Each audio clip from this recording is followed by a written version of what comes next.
This is the next day. So underneath that really oily chain was this. All right, so you can tell the fresh corrosion because it's kind of like a light copper color, but this darker corrosion. So like on this pin here, you can see that's new corrosion. This is ancient.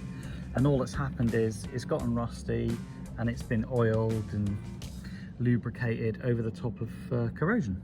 I'm gonna see if I can't tidy it up a little.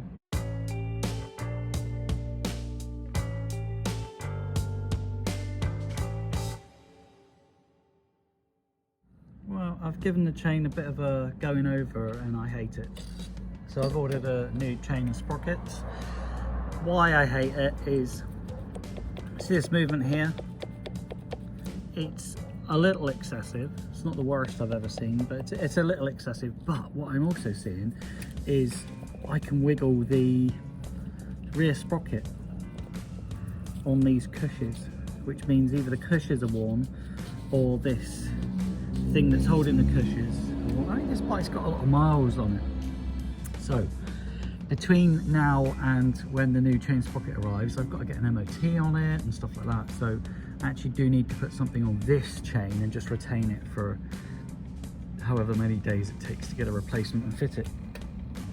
So in order to coat the chain in something, I'm using a product called Bulldog BDX, which I will link to in the description below.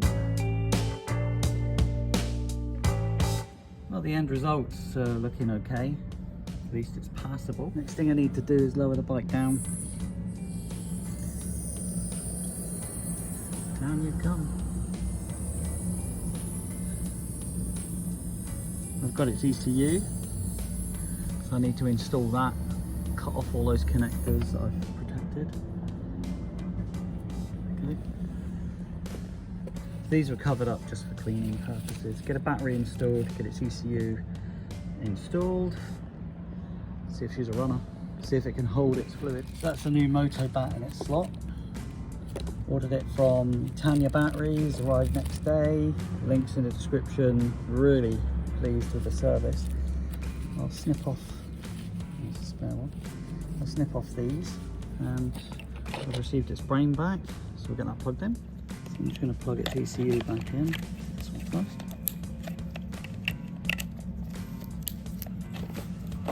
Nice. I always want to plug the ECU in before attaching the battery. Just want to make sure that all of this lines up, goes where it needs to go. Okay.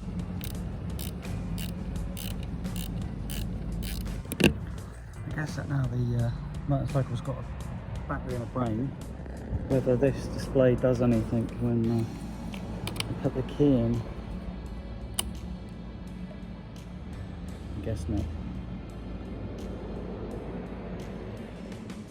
Ooh, you can just make it out. Ooh, it's not brilliant, but hello. Time to install the fuel tank and connect everything up.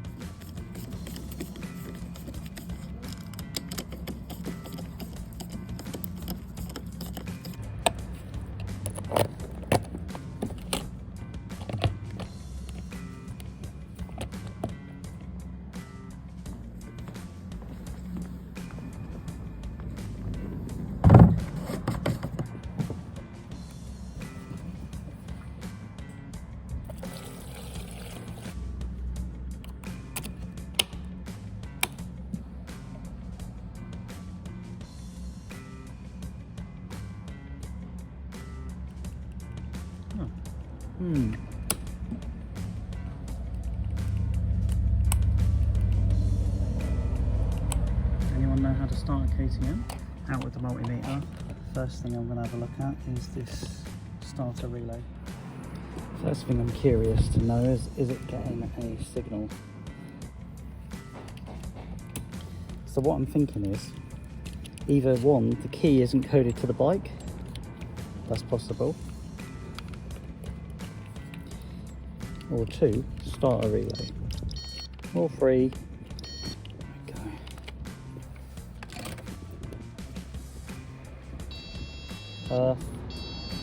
See if it gets the trigger when I hit go.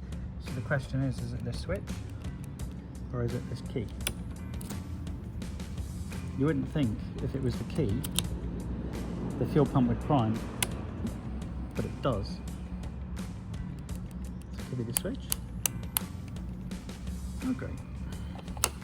We want to go. All apart. It just dawned on me. I'm just going to see whether I can just start the bike.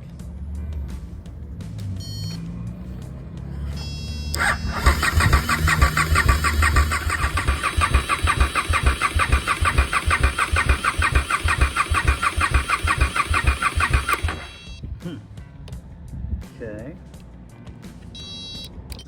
Well, given that I'm cranking it and it's not responding to the key, is it the immobiliser? Is it that this key's not coded to the bike? Let's go and get the other keys.